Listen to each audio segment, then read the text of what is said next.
Imposto de renda. Ah, só de ouvir essas duas palavras muita gente já sente um arrepio, né? Parece uma coisa super complicada, cheia de regras e, claro, tem o famoso leão sempre de olho. Mas e se eu te disser que a lógica por trás de tudo isso é, na verdade, bem mais simples do que parece? Hoje a gente vai desmontar esse quebra-cabeça, do porquê ele existe até como ele funciona no dia a dia. Vamos lá? De um jeito bem direto ao ponto. E para começar, vamos direto para uma das maiores dúvidas de todo mundo. Essa expressão acertar as contas com o leão, a gente escuta todo santo ano. Mas por que o leão? De onde que tiraram essa ideia de associar o imposto com o rei da selva? Será que é para meter medo ou tem alguma história por trás disso? Então, a verdade é que o leão não foi escolhido por acaso. Olha que curioso. A história vem de uma campanha publicitária lá do final dos anos 70. A ideia era passar uma imagem de justiça e de força, sabe? Que o leão é justo, é forte, mas não ataca à toa. E pelo visto a ideia colou, né? Porque dura até hoje. No fim das contas é só um símbolo, mais um que ficou gravado na nossa cultura. Ok, o mistério do leão está resolvido, mas agora vamos para o que realmente importa. Para que serve o imposto de renda? Porque não é só uma obrigação que a gente cumpre e pronto. Existe um motivo muito claro, uma função social por trás de toda essa arrecadação.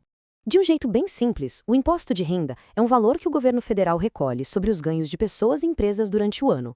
E o sistema aqui no Brasil é o que chamam de progressivo. O que isso quer dizer? Que as alíquotas, ou seja, as porcentagens, aumentam conforme a renda da pessoa aumenta. A lógica é: quem tem mais capacidade de pagar contribui com uma fatia maior para ajudar a bancar o que é de todo mundo. E essa grana toda vai para onde? Ela não fica parada em um lugar só, não. A divisão é mais ou menos assim. Metade, 50%, fica com a União, lá em Brasília, para bancar as despesas federais.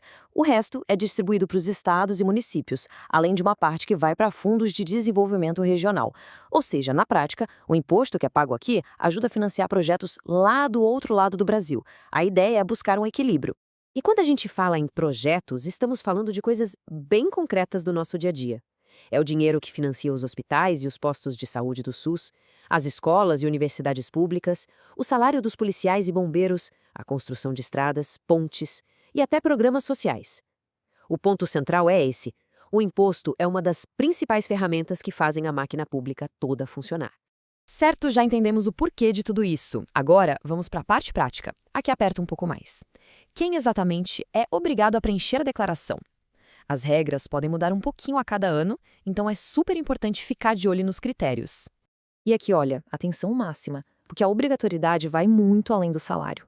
É preciso declarar se a pessoa recebeu mais de R$ 35.584 em rendimentos tributáveis, ou se teve outros tipos de ganhos, como uma doação ou herança, que somem mais de 200 mil.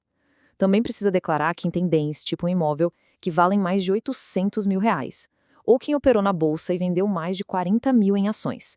E ainda tem a regra da atividade rural. O ponto é, basta se encaixar em uma dessas condições para já ser obrigado a declarar. E para 2026 já temos algumas novidades bem interessantes. Uma delas é o chamado cashback, que é um jeito de incentivar quem não é obrigado a declarar, mas que pode ter um dinheirinho de volta.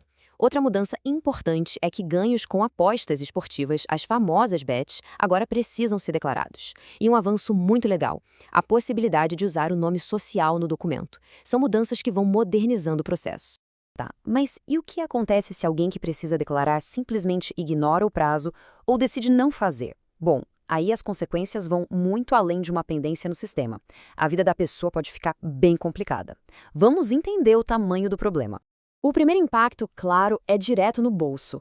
Mesmo que a declaração, no final das contas, não desse nenhum imposto a pagar, só por entregar atrasado, a multa mínima já é de R$ 165,74. Esse é o valor de partida para quem perde o prazo. E ele pode aumentar, hein? E a coisa vai escalando bem rápido. A multa pode chegar a 20% do imposto que a pessoa devia. Logo depois, o CPF fica com aquele status de pendente de regularização. E isso, na prática, trava a vida financeira. Não dá para pegar empréstimo, não dá para abrir conta em banco, nem tirar passaporte. E no pior dos cenários, se for provado que a pessoa omitiu de propósito, isso pode ser considerado crime de sonegação fiscal, que dá até prisão. E todo esse risco nos leva a um dos maiores medos de quem declara: a temida malha fina. Existe um monte de mito, um monte de história em volta dela. Então vamos separar o que é fato do que é ficção nesse processo de fiscalização da Receita. Um mito bem comum é pensar que a declaração pré-preenchida é uma espécie de passe livre e uma garantia contra a malha fina. A verdade é que ela é uma ferramenta fantástica para evitar erros de digitação porque já vem com muitas informações que a Receita tem, só que a responsabilidade de conferir tudo, corrigir o que estiver errado e adicionar o que falta continua sendo de quem declara. Não dá para só aceitar e enviar sem uma revisão bem cuidadosa. Outro ponto super importante: cair na malha fina não é sinônimo de multa automática. Se a Receita aponta alguma inconsistência, é totalmente possível enviar uma nova declaração à retificadora para corrigir o erro. E se essa correção for feita por conta própria, antes de chegar uma notificação oficial, uma intimação, geralmente não tem multa. A chave é ser rápido e proativo para regularizar a situação. E para a gente terminar, vamos falar sobre um lado do imposto de renda que muita gente nem sabe que existe, mas que tem o poder de transformar uma obrigação em um ato de cidadania ativo e com impacto direto.